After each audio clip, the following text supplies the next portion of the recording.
te conhecer e prosseguir em te conhecer. É tudo que eu quero pra minha vida, Senhor. A paz do Senhor para todos, sejam bem-vindos a mais uma EBO, nossa Escola Bíblica Online, que começou na nossa igreja Nova Vida em Porto da Pedra. Eu creio que tem abençoado vidas, está abençoando a você.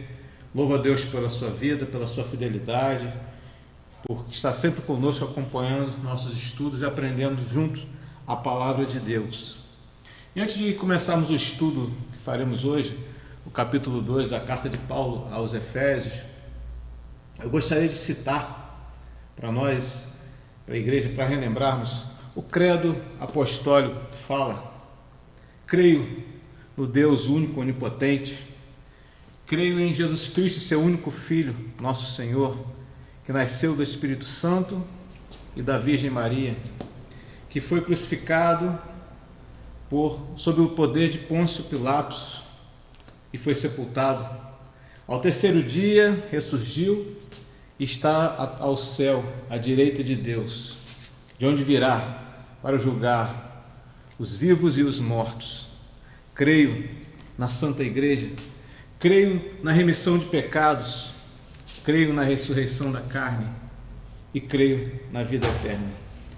E faço esse credo dos apóstolos sempre atual nas nossas vidas, na vida daquele que crê um dia que o Senhor Jesus voltará para buscar a sua igreja. Amém? Então vamos ao nosso estudo de hoje, a carta de Paulo aos Efésios, capítulo 2, que já foi feita a introdução ao tempo histórico dessa carta. O capítulo 1 foi falado, e essa carta ela tem uma profundidade da sublimidade da doutrina de Efésios. Ela é considerada uma das cartas que supera todas as demais epístolas de Paulo. Ela tem sido chamada de a epístola do terceiro céu de Paulo, porque ela se eleva das profundezas até as alturas da redenção. Porque aqui nos ordena Deus que subamos passo a passo até alcançarmos o ponto mais elevado possível para o homem alcançar a presença de Deus. É isso que o apóstolo Paulo vai trazendo para nós. E a epístola é dividida em duas sessões. A primeira sessão, que vai do capítulo 1 ao capítulo 3, que fala sobre doutrina, ou seja, ela é bem doutrinária, as doutrinas bíblicas apresentadas. E do capítulo 4 ao capítulo 6 fala da prática dessas doutrinas na igreja do Senhor Jesus. Paulo ele expressa a grandeza da glória da vocação cristã. Ensina que uma vocação santa exige também uma conduta santa. Ou seja, não basta dizer que somos cristãos ou que estamos na igreja, mas se a nossa conduta não condiz com aquilo que somos, aquilo que pregamos e mostramos para o mundo. Ou seja, essa vocação santa, esse chamado santo de Deus para as nossas vidas também tem que vir acompanhado de uma conduta santa. E fazendo assim, ele apresenta o quadro da igreja como um corpo só, predestinado desde a eternidade a unir o judeu e o gentio. Uma revelação que Paulo, o apóstolo, recebeu do coração de Deus, essa unificação dos judeus e gentios que é apresentada na carta de Paulo aos Efésios. Enfim, por que essa carta foi escrita? Porque dois perigos ameaçavam a igreja de Éfeso. A tentação de descer ao nível pagão, porque era uma igreja composta de muitas pessoas, muitos gentios, pessoas que vieram do paganismo e aceitaram a conversão a Cristo, então corria o risco deles descerem, voltarem às práticas antigas. E a falta de unidade entre o judeu e o gentio. Então foram esses dois pontos que Paulo procurou combater, que Paulo buscou, por que ele escreveu essa carta. E para contrastar, para combater essa ameaça de descer ao nível pagão, Paulo ele contrasta, ele põe como se fosse um espelho a santidade da vocação cristã deles com a sua condição anterior, a sua condição pecaminosa, a sua condição pagã. Ou seja, esse confrontamento serve para ver a sua velha natureza e agora a sua nova natureza, como é que isso mudou na sua vida, como que o Evangelho trouxe essa transformação. E Paulo ele vai trazendo esse confrontamento para que os homens olhem, olha como vocês eram e agora como vocês estão. Não voltem às velhas práticas. E a falta de unidade entre o judeu e o gentio. Paulo apresenta o Senhor Jesus, fazendo paz entre o judeu e o gentio, pelo sangue da cruz, e os dois criando um só corpo, judeu, gentio, unidos pelo sangue de Cristo, formando um só corpo. E ele fala aqui sobre a edificação da igreja. Então agora nós entenderemos melhor como que Paulo foi mostrando isso nesse capítulo 2, como que essa igreja é edificada, os fundamentos dessa igreja, para que nós pudéssemos ser essa igreja edificada, sendo o corpo de Cristo. O material utilizado por Deus na construção da igreja, ele traz essa metáfora de uma construção. Paulo, nós vemos isso nas suas cartas, às vezes ele fala sobre o atleta, como um atleta que corre, como um soldado que usa o seu capacete, usa as suas armaduras, as suas espadas, enfim, os seus armamentos para combater o bom combate. E aqui ele vai trazendo essa metáfora, como nós, como a igreja de Éfeso, e trazendo essa revelação para nós, como que foi edificada a igreja, com material usado. E vamos ler no capítulo 2, do versículo 1 ao versículo 5, que diz: E vos vivificou, estando vós mortos em ofensas e pecados, e que noutro tempo andastes segundo o curso deste mundo, segundo o príncipe das potestades do ar, do espírito que agora opera nos filhos da desobediência, entre os quais todos nós também antes andávamos, nos desejos da nossa carne, fazendo a vontade da carne e dos pensamentos, e éramos por natureza filhos da ira como os outros também.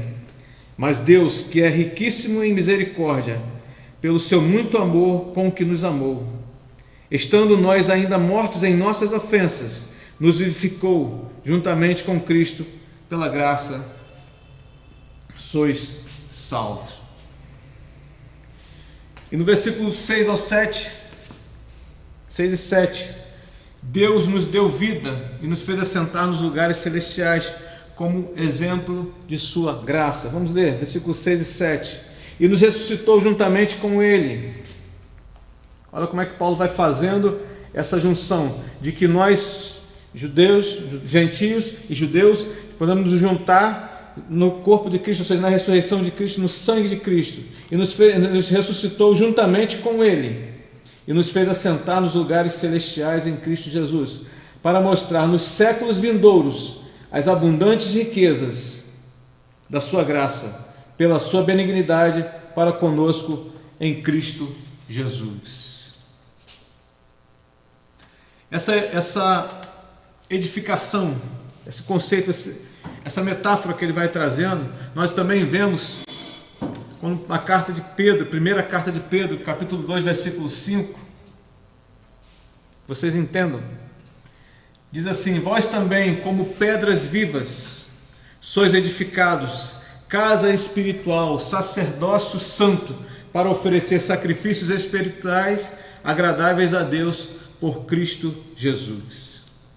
Então essa ideia também, Pedro também traz isso para nós, na sua carta, 1 Pedro, capítulo 2, versículo 5, nós como sendo pedras vivas. Então esse conceito de a igreja ser construída, a edificação de pedras que vão sendo montadas sobre um alicerce e sobre um fundamento que é Cristo. E nós veremos passo a passo como que ele foi trazendo isso para trazer essa unificação, ou seja, essa revelação trazida a Paulo sobre a igreja sendo edificada. Importa que nós notemos que a decisão de formar parte do santuário de Deus, aceitando a Jesus Cristo como nosso Salvador, nada fizemos por merecer tal honra. Ou seja, se nós fazemos parte do corpo de Cristo, somos edificados, não é por merecimento, é o que ele traz aqui, simplesmente é pela graça. Do versículo 6, ela dizendo, no final do versículo 5, nos vivificou juntamente com Cristo pela graça sois salvos, mediante a fé, mas pela graça. Nada podemos fazer para merecer, dizer eu mereço ser edificado, fazer parte desse corpo de Cristo, fazer parte dessa edificação, simplesmente pela graça de Cristo Jesus. Ou seja, a decisão inicial de nos integrarmos à casa espiritual foi voluntária. Claro, você decidiu, eu decidi fazer parte, mas a construção dessa maravilhosa casa é obra de Deus, portanto, passamos a ser feitura dele.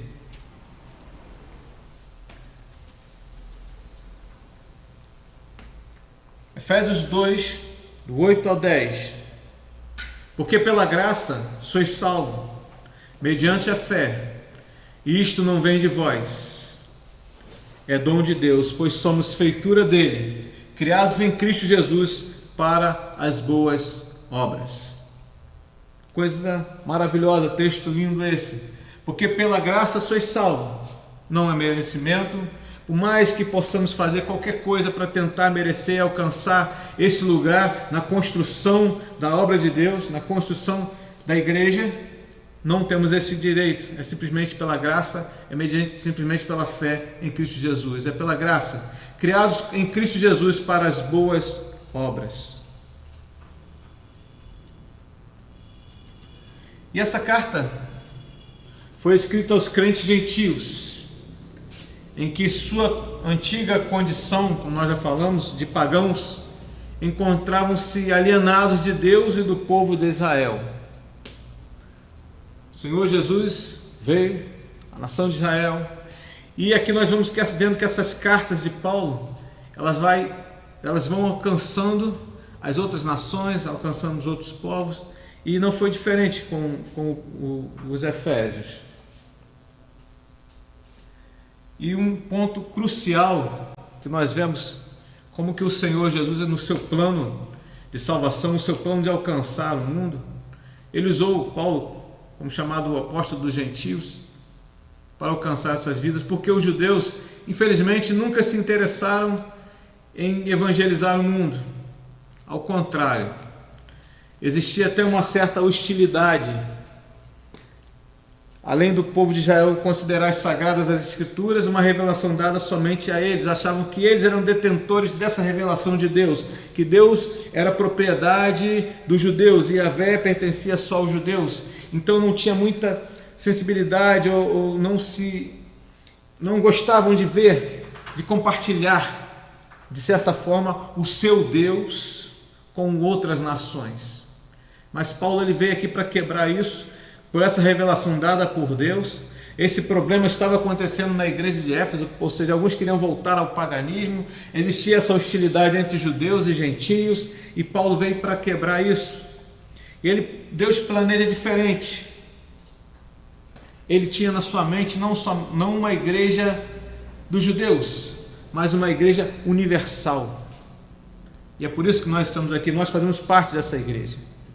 Olha como é que é interessante estudarmos essas cartas, aprendermos os mistérios de Deus sendo revelados na vida desses apóstolos, na vida dos profetas, né? Primeiramente, depois nos apóstolos, e chegando até nós, e nós fazemos parte dessa revelação, de estarmos juntos, inseridos nessa igreja universal que está na mente de Deus. Ou seja, Deus ele planejava uma igreja composta não só do povo judeu, mas de todas as tribos, de todas as raças, línguas e nações. É a igreja do Senhor na face da terra.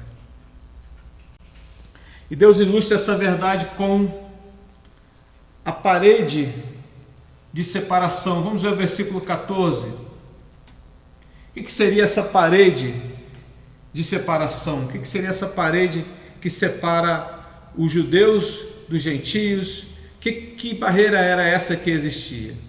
A maioria dos eruditos crê ser uma parede ou cortina que no templo separava o átrio dos gentios e o átrio dos judeus. Vamos ler o versículo 14, para nós entendermos melhor. Que é a carta que ele nos traz aqui, no versículo 14. Porque ele é a nossa paz, o qual de ambos os povos fez um. essa mensagem que Paulo veio trazendo à igreja de Éfeso, a igreja que estava dividida, que estava tendo conflitos entre eles, e ele vai trazendo essa mensagem, porque Ele é a nossa paz, o Senhor Jesus é a nossa paz, o qual de ambos os povos fez um, e derrubando a parede de separação que estava no meio. Não confundam, a Bíblia fala que quando o Senhor Jesus Cristo expirou, o véu do templo se rasgou de alto a baixo, então não havia mais separação entre nós, entre o homem e Deus. Nós poderíamos chegar ao Santo dos Santos. Isso é o véu do templo. Mas essa parede de separação que Paulo fala aqui, para que os irmãos entendam, no tempo de Salomão existiam paredes, e ao transpor essas paredes, você passava pelo portão principal. Dentro dessas paredes existiam outras paredes que separavam o pátio dos gentios, o pátio dos judeus. Ou seja, dentro desse pátio dos judeus tinham outras separações e chegava-se até o Santo dos Santos, ou seja, a porta formosa que dava acesso a isso. Mas para que você entenda, existia essa separação, o pátio dos gentios e o pátio dos judeus, para que não houvesse essa mistura. E Paulo ele vem trazendo isso, ele traz aqui no versículo 14, porque Ele é a nossa paz, ao qual ambos os povos fez um, derrubando a parede de separação. Talvez se essa carta não fosse escrita, talvez se essa revelação não fosse chegada até o apóstolo Paulo, hoje ainda viveríamos uma igreja dividida, uma igreja regional, uma igreja que não é única. Por isso que hoje nós podemos dizer que temos irmãos em todos os lugares do mundo. Por quê? Porque essa parede de separação entre judeus e gentios foi derrubada através da obra do Senhor Jesus Cristo. Deus traz aqueles que estavam longe e os integra em um só corpo espiritual com os judeus. Esse é o cerne desse capítulo 2 de Paulo aos Efésios. Ele integra judeus e gentios e num corpo só, somos unificados. E ele fez por isso de que forma? Por meio da morte sacrificial do seu próprio Filho unigênito, Jesus Cristo, pela qual foi derrubada a parede de separação antes existente entre esses dois povos. Existia essa parede. E abrindo um parênteses aqui, como que vemos isso hoje em dia? Algumas denominações abrindo paredes, criando pontes que são intransponíveis, se isolando, mas Cristo, Ele traz para nós uma única igreja, um único corpo, que Ele é o Senhor. Então, sobre esse fundamento é que Paulo ele vai trazendo. Parem com isso, essa parede foi derrubada. Agora temos uma igreja única, uma igreja universal. E como eu falei, ele vai trazendo a metáfora de uma construção para esboçar essa revelação que ele recebeu do Senhor Jesus. No versículo 19 e o versículo 22 ao 22, diz assim: assim que já não sois estrangeiros nem forasteiros, mas concidadãos dos santos e da família de Deus, edificados sobre o fundamento dos apóstolos e dos profetas. Coisa tremenda. Edificados sobre o fundamento dos apóstolos e dos profetas, de que Jesus Cristo é a principal pedra de esquina, no qual todo edifício bem ajustado cresce para templo santo no Senhor, no qual também vós juntamente sois edificados para a morada de Deus em Espírito. Vamos focar nesse versículo 20. Edificados sobre o fundamento dos apóstolos. Essa igreja, não a igreja dos judeus, não a igreja dos gentios, mas essa igreja unificada, que traz judeus, gentios, a igreja de Cristo unificada, é construída em cima do quê? Dos fundamentos dos apóstolos e dos profetas. É isso que ele vem trazer para nós. Porque todo e qualquer edifício ou construção, o que determina o tamanho dessa edificação são os seus alicerces. E Paulo ele vem trazendo isso. Olha, o tamanho da igreja dessa igreja que está sendo edificada, que judeus, gentios, que nós somos cada um como pedras, que vamos fazer como tijolos que vão compor essa igreja. Temos a edificação, que são os apóstolos e os profetas. Ou seja, aqueles que cumprem a sua tarefa já não existem mais. Os apóstolos e profetas. Mas, por isso que nós temos que ter cuidado. Porque qualquer profecia ou revelação apresentada à igreja hoje, em dia, deve ser julgada à luz da palavra de Deus, a Bíblia. Entendam bem, irmãos. A edificação dessa igreja, onde nós somos pedras, como Pedro falou, como pedras vivas, o fundamento dos profetas e dos apóstolos, ela foi lançada ali, e Cristo como a pedra de esquina. Falaremos um pouco mais sobre isso à frente. Entendam bem, existem hoje em dia muitas seitas, muitas heresias, e a grande maioria, ou quase todas delas, vem de uma revelação. Surge algum líder, diz: eu tive uma revelação, apareceu um anjo para mim, eu tive um sonho, uma revelação X ou Y, e dali é fundamentada uma seita e uma heresia. E o apóstolo Paulo diz que a igreja do Senhor Jesus, essa igreja que é unificada por judeus, gentios, por todas as raças, tribos e nações, tem como seus fundamentos a doutrina, ou seja, aquilo que foi trazido pelos apóstolos e pelos profetas. Eles já se foram. Então tudo aquilo que aparece, que surge nos nossos dias, tem que ser passada pelo crivo da palavra de Deus. Se entrar em confronto, deve ser desprezado, deve ser rejeitada, porque qualquer um que acrescentar um tio, a palavra de Deus diz isso, né? É digno de condenação. Então qualquer mensagem que aparecer para você, alguém que diga: eu sou profeta, eu sou apóstolo, eu tive uma visão, é a visão que Paulo trouxe? Não, então deve ser descartada. E o interessante, irmãos, que além desse fundamento, que são os alicerces, onde a igreja é edificada, onde nós, em cada lugar do mundo, em qualquer lugar no mundo, somos edificados em cima desse fundamento, ela traz a Cristo como a pedra de esquina, como a pedra angular. Versículo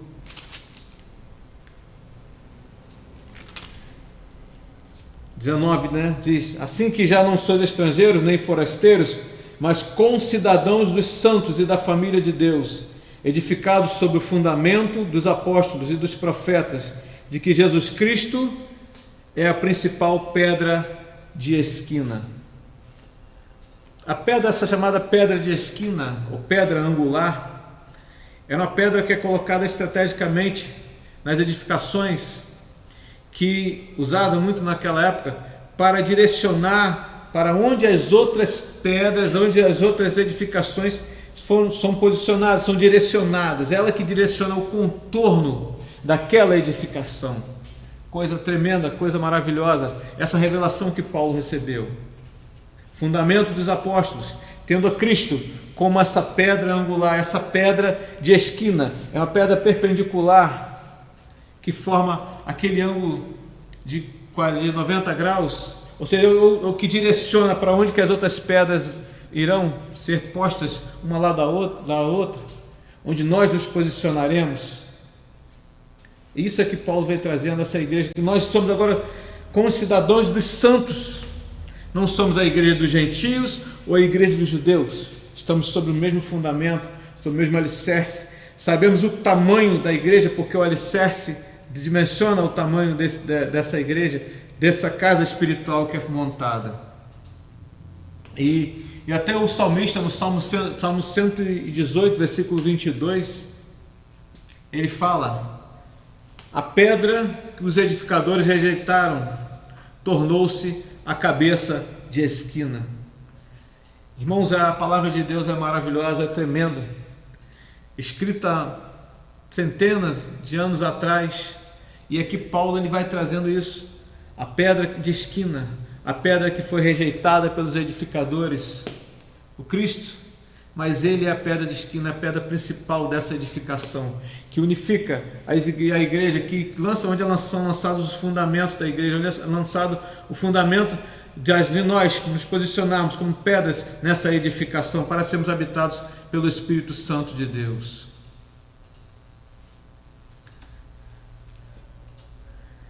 E ele declara, em último lugar, então a gente vai recapitulando, uma igreja, para quem Paulo escreveu, uma igreja que estava querendo voltar ao paganismo, uma igreja querendo voltar às velhas práticas, uma igreja onde havia dissensão entre judeus e gentios. E Paulo ele vai jogando tudo isso abaixo, dizendo, vamos parafrasear aqui, vocês são uma igreja unificada sob o fundamento dos apóstolos, dos profetas. Nós somos pedras vivas. Essa é a edificação que Cristo quer para nós, essa é a revelação que eu recebi, uma igreja universal, uma igreja sem barreiras, sem fronteiras. E temos a Cristo como a nossa pedra de esquina, que nos direciona, que é a pedra principal dessa edificação. Sem ela, a edificação não acontece. Sem ela, essa edificação não chega ao seu ponto final, não termina. Ele é o que manda, é o que comanda o direcionamento de todas as outras pedras nessa edificação. E Paulo declara, em último lugar, que esse santuário tem se tornado a habitação do Espírito Santo. Ou seja, irmãos, ele traz essa metáfora, mas para mostrar para nós que não é um edifício físico que está sendo montado ali, mas aqui é um corpo. A igreja é um corpo e onde habita o Espírito Santo de Deus. E não há barreiras, não há acusações, não há declarações que possam tirar isso de nós, de dizermos que somos a habitação do Espírito Santo de Deus, porque estamos firmados, ou seja, nos fundamentos da palavra de Deus. Temos a Cristo como a nossa pedra de esquina, a pedra que sustenta a nossa edificação, e não voltaremos às velhas práticas. Essa foi a mensagem que o apóstolo Paulo traz para a igreja de Éfeso. A igreja não é edifício físico, nem um grupo de pessoas apenas, ela é um corpo, um grupo de crentes cujas vidas habita o Espírito Santo de Deus. Que aprendamos, irmãos, que aprendamos com esses ensinamentos do apóstolo Paulo, que o Senhor, ele veio para buscar e salvar o que se havia perdido, independente da nacionalidade, independente de onde você nasceu, independente do país que você nasceu, a nação que você nasceu, a língua que você fala, ele veio para buscar e achar o que se havia perdido. Se um dia vemos o ser humano, o homem tentando alcançar até outros planetas, e se um dia chegar a colonizar e criar uma igreja lá, o sangue do Senhor Jesus alcança essa igreja lá. O Senhor não veio para judeus, ele veio para resgatar e salvar toda a humanidade.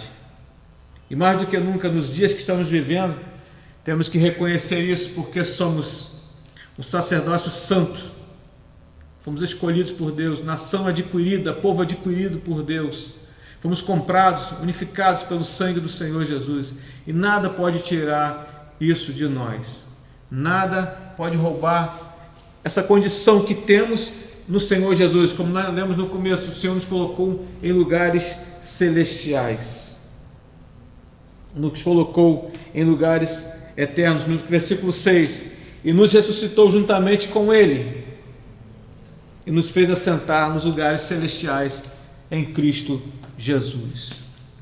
Nos assentou com Ele, nos fez assentar em lugares celestiais, não por merecimento, não porque alcançamos mérito de alguma forma, mas simplesmente pela morte, pelo sacrifício do Senhor Jesus Cristo, que uniu a judeus, gentios, e alcançou todo mundo, alcançou toda a humanidade.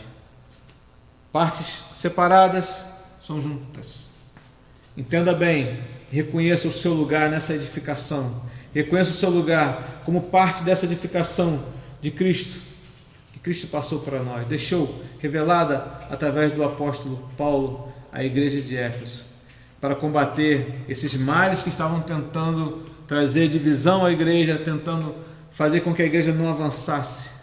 Lutou contra muitas coisas naquele lugar, mas a revelação de Deus chegou para essa igreja.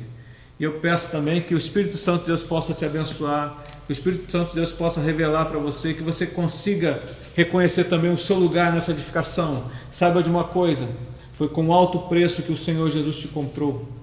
Foi com alto preço que o Senhor nos unificou. Nós não éramos herdeiros, mas nós somos co-herdeiros através do sangue do Senhor Jesus Cristo. Nós fazemos parte da herança porque fomos adotados pelo Senhor Jesus. Entenda o seu lugar nessa edificação. Você é a habitação do Espírito Santo de Deus, e que Deus possa abençoar a sua vida. E na próxima aula estaremos estudando o capítulo 3, e que Deus te abençoe em nome do Senhor Jesus. Amém.